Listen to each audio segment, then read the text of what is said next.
다윗의 시대에 해를 거듭하여 3년 기근이 있으므로 다윗이 여호와 앞에 간구하매 여호와께서 이르시되 이는 사울과 피를 흘린 그의 집으로 말미암음이니 그가 기브온 사람을 죽였음이니라 하시니라.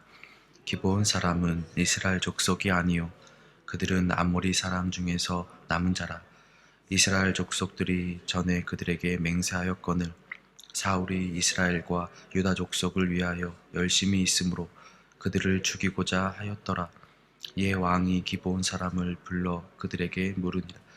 다윗이 그들에게 묻되 내가 너희를 위하여 어떻게 하랴? 내가 어떻게 속죄하여야 너희가 여호와의 기업을 위하여 복을 빌겠느냐 하니 기브온 사람들이 그에게 대답하되 사울과 그의 집과 우리 사이의 문제는 은금에 있지 아니하오며 이스라엘 가운데에서 사람을 죽이는 문제도 우리에게 있지 아니하니이다 하니라. 왕이 이르되 너희가 말하는 대로 시행하리라.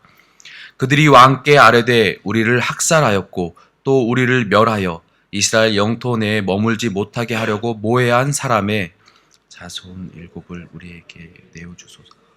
여호와께서 택하신 사울의 고을 기브아에서 우리가 그들을 여호와 앞에서 목매어 달겠나이다 하니 왕이 이르되 내가 내주리라 하니라.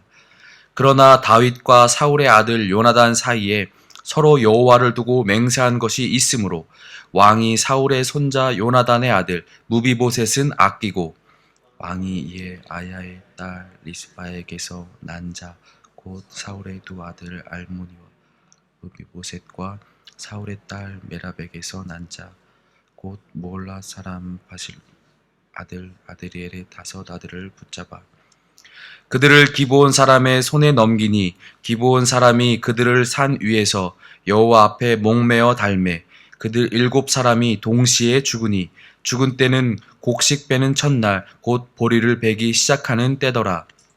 아야의 딸 리스바가 굵은 배를 가져다가 자기를 위하여 바위 위에 펴고 곡식 베기 시작할 때부터 하늘에서 비가 시체에 쏟아지기까지 그 시체의 낮에는 공중의 새가 앉지 못하게 하고 밤에는 들짐승이 범하지 못하게 한지라. 이에 아야의 딸 사울의 첩 리스바가 행한 일이 다윗에게 알려지매 다윗이 가서 사울의 뼈와 그의 아들 요나단의 뼈를 길르앗 야베스 사람에게서 가져가니 이는 전에 블레셋 사람들이 사울을 길보아에서 죽여 블레셋 사람들이 벳산 거리에 매단 것을 그들이 가만히 가져온 것이라. 다윗이 그곳에서 사울의 뼈와 그의 아들 요나단의 뼈를 가지고 올라오매 사람들이 그 달려 죽은 자들의 뼈를 거두어다가 사울과 그의 아들 요나단의 뼈와 함께 베냐민 땅 셀라에서 그의 아버지 기스의 묘에 장사하되 모두 왕의 명령을 따라 행하니라. 그 후에야 하나님이 그 땅을 위한 기도를 들으시니라. 아멘. 사람은 사회 속에서 함께 공동체를 이루어서 살아가게 됩니다. 철학자인 아리스토텔레스는 이러한 사람들을 가르쳐서 표현하기를 사람은 사회적 동물이라고 말하기도 했습니다. 그만큼 함께 어울려서 살아간다는 것을 표현한 것이죠. 이렇게 함께 어울려 살아가는 것을 우리는 관계를 맺는다라고 합니다. 이 관계가 바로 되었을 때 서로 교류가 활발해지고 그만큼 돈독해지며 가까워지게 됩니다. 그래서 이 관계라는 것은 이 사회를 살아가는 사람들에게 매우 중요하게 여겨집니다. 그런데 이 관계가 사람과 사람 사이에서만 중요한 것이 아니라 하나님과 우리와의 사이에서도 매우 중요합니다. 오늘 본문에서는 이러한 하나님과의 관계가 잘 맺은 사람과 또 잘 맺지 못한 사람으로 나타나는 현상들을 볼 수가 있게 됩니다. 이러한 하나님과의 관계 맺음을 말씀 속에서 살펴보고 하나님께서 원하시는 바른 관계의 모습을 깨닫는 귀한 은혜가 있기를 소망합니다. 먼저 이 관계라는 것은 상호작용입니다. 나 혼자만 잘한다고 해서 이 관계가 잘 유지될 수가 없다는 것이죠. 하지만 어느 한쪽이 끈을 놓지 않고 지속적으로 포용하며 기다려주고 사랑하며 인내하며 나아간다면 그 관계는 깊어질 수 있는 기회가 지속적으로 생긴다고 볼 수가 있겠죠. 하나님과 우리와의 관계가 바로 이렇습니다. 하나님과의 관계도 바로 상호작용입니다. 그러나 조금 더 특별하게 이 상호작용의 관계는 어느 한쪽이, 즉 하나님께서 우리를 주권으로 기다려주시고 포용해주시고 은혜를 베풀어주시는 상호간의 작용이 일어난다는 것이죠. 하나님과 우리와의 관계, 나와의 관계는 분명한 상호작용이 있습니다. 그러나 내가 잘한다고 해서 하나님께서 잘해주시고, 내가 못한다고 해서 하나님께서 못하시는 관계의 측면은 아닙니다. 그분은 창조주이시고 우리는 그분의 피조물이라는 것으로부터 시작을 해서 그 안에서 이루어진 상호작용이 있다는 것이죠. 이것을 기초로 하여 이것을 놓고 우리는 생각을 해 보아야 합니다. 이때 우리는 하나님께서 베풀어 주시는 은혜, 그리고 관계 속에서 나타나는 모든 하나님의 은혜에 우리는 바른 반응을 해야 합니다. 이것이 우리가 해야 할 상호작용이지요. 바른 관계, 하나님께서 원하시는 관계의 모습을 우리의 삶에서 보여야 한다는 것이지요. 오늘 본문 14절 말씀 후반절에 보면 이러한 바른 반응을 했을 때 그 은혜를 누리는 것을 우리는 확인해 볼 수가 있습니다. 14절 후반절을 살펴보면 그 후에야 하나님이 그 땅을 위한 기도를 들으시니라 라고 말씀하고 있습니다. 그 후에야 라는 말 앞에는 하나님께서 원하시는 삶의 바른 반응의 모습이 기록이 되어 있죠. 그 모습은 다윗이 기브온 사람들을 찾아가서 지난날 사울이 잘못 행했던 바들을, 행동에 대한 문제를 해결하는 것이 바로 그 후에야 라는 것에 기록된 것입니다. 다윗이 수정한 문제, 1절에 보면 사울이 기브온 사람들을 죽였다는 것이 문제가 되었음을 알 수가 있죠. 성경에서 정확한 정황을 확인할 수는 없지만 학자들은 이 문제의 시작을 여호수아의 가나안 전쟁 정복 전쟁 당시부터 풀어나가고 있습니다. 배경이 여호수아 9장인데 여호수아가 약속의 땅인 가나안 땅에 입성하여서 정복 전쟁을 벌이던 당시 여리고 그리고 아이 등을 점령하며 나아갈 때 기브온 사람들이 자신들에게 여호수아에게 찾아와서 자신들을 먼 곳에서 온 사절단으로 속이고 겉모습도 낡고 헤어진 전대와 가죽 부대를 메고 먼지를 쓰고 또한 곰팡이 핀 떡을 가지고 자신들을 증명하며 멀리서 왔는데 우리가 당신들과 함께 화친을 맺고 싶다라고 속임수로 자신들의 생존권을 요구하게 되었습니다. 이때 여호수아는 확인하지 않고 하나님 앞에 묻지 않은 채 그것을 받아들이고 화친을 맺게 되었죠. 그리고 이들의 생존권을 보장해 주게 되었고 이후에 이스라엘과 함께 그 땅 가나안에서 살게 되었습니다. 하지만 후에 사울은 이들을 죽이게 되었는데 이것이 하나님의 이름으로 맺은 언약을 어긴 것이 되었습니다. 그리고 그것이 문제가 되어서 3년이란 시간 동안 지속되는 극심한 가뭄으로 나타나게 된 것이지요. 하나님께서는 다윗에게 이 문제의 시작을 알려주셨습니다. 그리고 하나님 앞에서 바른 관계를 맺을 수 있도록 그리고 바른 반응이 무엇인지를 말씀하고 계신 것이지요. 다윗은 그 길로 기브온 사람들을 찾아갔고 이야기를 들어주었습니다. 그리고 그들의 요구를 듣고 그 요구를 수용해 주었는데 그 요구는 5절과 6절 말씀에 기록이 되어 있습니다. 그들이 왕께 아뢰되 우리를 학살하였고 또 우리를 멸하여 이스라엘 영토 내에 머물지 못하게 하려고 모해한 사람의 자손 7사람을 우리에게 내주소서. 여호와께서 택하신 사울의 고을 기브아에서 우리가 그들을 여호와 앞에서 목매어 달겠나이다 하니 왕이 이르되 내가 내주리라 하니라. 자신들의 요구를 말하였고 다윗은 이 요구를 들어주었습니다. 자신들을 죽인 사울의 자손 7사람을 내어서 목매달아 죽게끔 해달라는 것이었죠. 이에 다윗은 허락했고 무비보셋을 제외한 7자손을 내어 주었습니다. 그리고 나서 본문의 말씀 14절에 나타나는 것이죠. 그 후에야 여호와께서 응답하셨다는 것이 이후에 일어난 일들이라는 것입니다. 다윗의 가뭄을 해결해 달라는 요청의 기도가 이후에 응답이 됐다는 것이죠. 여기서 볼 수 있는 것은 사울은 여호수아 때부터 시작되었던 하나님 앞에서 맺었던 언약을 자신의 열심으로 어긴 것이고, 다윗은 자신의 친구인 요나단과 맺었던 언약을 기억하여 무비보셋을 살린 것입니다. 그리고 그 문제들을 해결했던 것이 바로 다윗이었죠. 하나님과 바른 관계를 맺고 바른 관계를 맺지 못함에 그 끝이 좋지 않고 좋음을 우리는 알 수가 있습니다.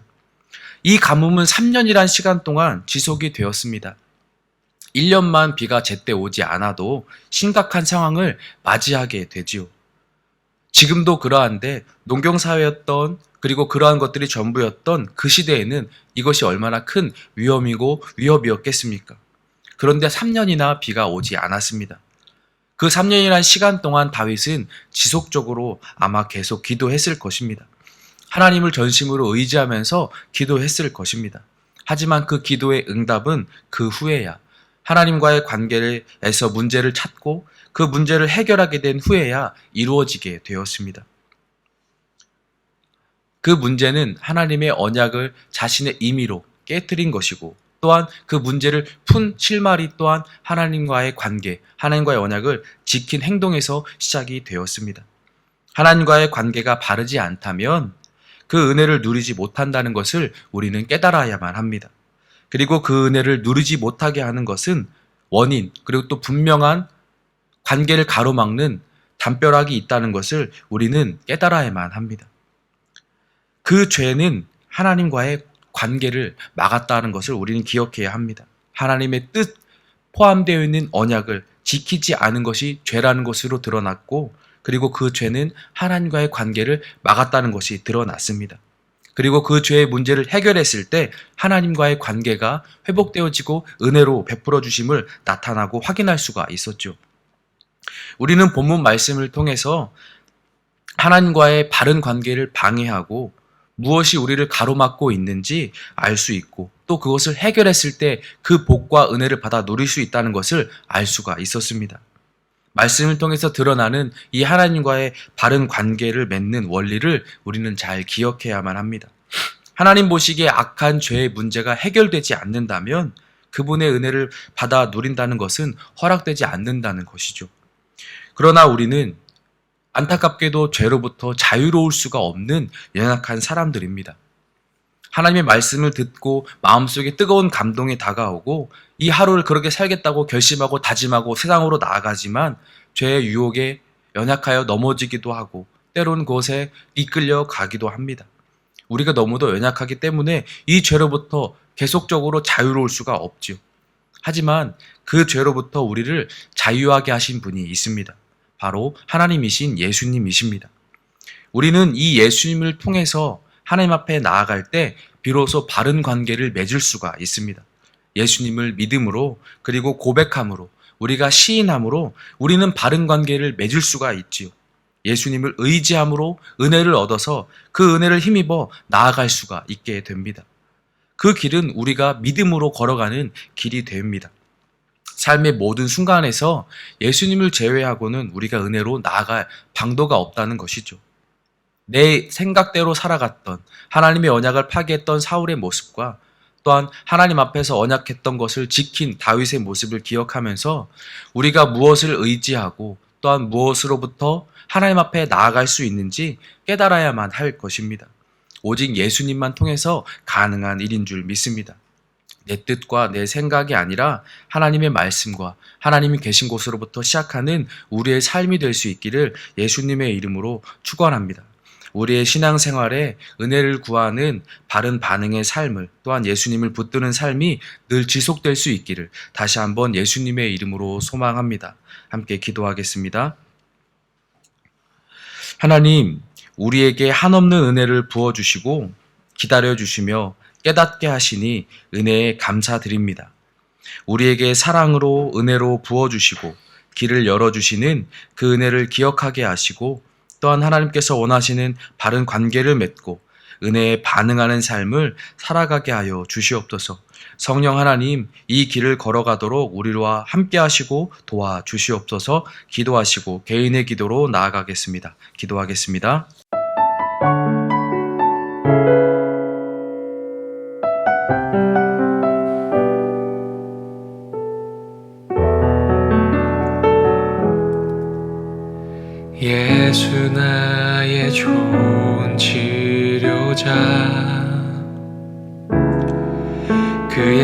눈이 머무는 곳은 나의 슬픔과 고통, 고개를 들어 그의 눈을 볼 때에 난 알았네. 예수 나의 좋은 치료자,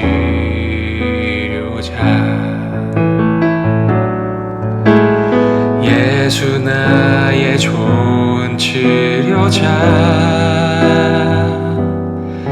그의 손길이 닿는 곳은 나의 상처와 아픔, 영원히 흐를 것 같았던 눈물 다 멎었네.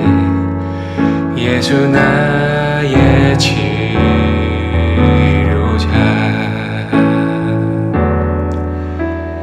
나 노래하리라. 전한 나를 돌아보신 구세주를 찬양해. 하늘 닿는 곳까지 내 손 들리라. 예수 나의 치료자, 예수 나의 좋은 치료자. 그의 손길이 닿는 곳은 나의 상처와 아픔, 영원히 흐를 것 같았던 눈물 다 멎었네. 예수 나의 치료자.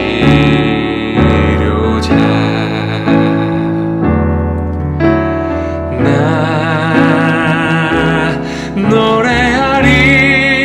노래하리라. 전한 나를 돌아보신 구세주를 찬양해. 하늘 닿는 곳까지 내 손 들리라. 예수 나의 치료자.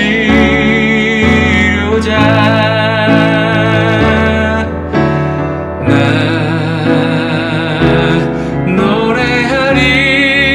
노래하리라. 전한 나를 돌아보신 구세주를 찬양해. 하늘 닿는 곳까지 내 손 들리라.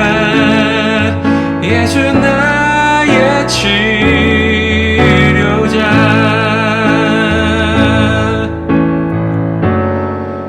어떤 어려움도 깊은 절망도 수많은 괴로움과 슬픔도